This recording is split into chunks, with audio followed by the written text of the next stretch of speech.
الجماهير الجزائرية عن سخطها من المنتخب الوطني ومن الناخب الوطني جورج ليكانز بعد هذه الخسارة، حيث حملت الجماهير بعض لاعبي الخضر بالتهاون خاصة المدافعين، وأيضا المسؤولية الكبيرة للمدرب جورج ليكانز في هذه المهزلة، مثل ما يرصده الزميلان محمد نجيب هنان والسعيد حريكة.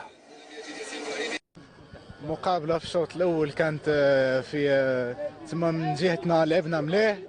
في الشوط الثاني بديناها بيان، اما لافوت تاع لاعب ماندي تغييرات المدرب كانت متاخره، تغييرات المدرب كانت متاخره جدا. ثاني اليوم ماشي كما كان يتصور المقابله اللي كان يشوفها مع التوانسه. راك شفت راهم اورشوم، ما كان عندناش كاع اليوم فارق، لا تاكتيك لا غارديان لا لي جوار، لا ما كاش كاع اورشوم، ما كاش كما كنا نتصوروا. لا بروف التوانسه جيراو الماتش تاكتيكمون، عرفوا البريمير ميطون كاش يجيري، دوزيام ميطون لا بروف جابوا دو بيت.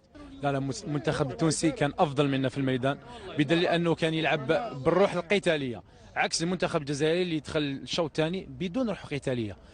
اون بليس شفنا لياقه بدنيه ناقصه من طرف المنتخب الوطني. يعني المدرب هو سبب الخساره. لا المدرب هو سبب الخساره.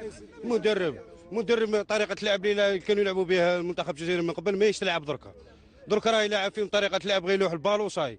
باسكو لي جوار اللي عندنا واللي لعبوا اليوم يا خويا احنا والله ما قنعونا، وما قنعوناش لو كان كرام.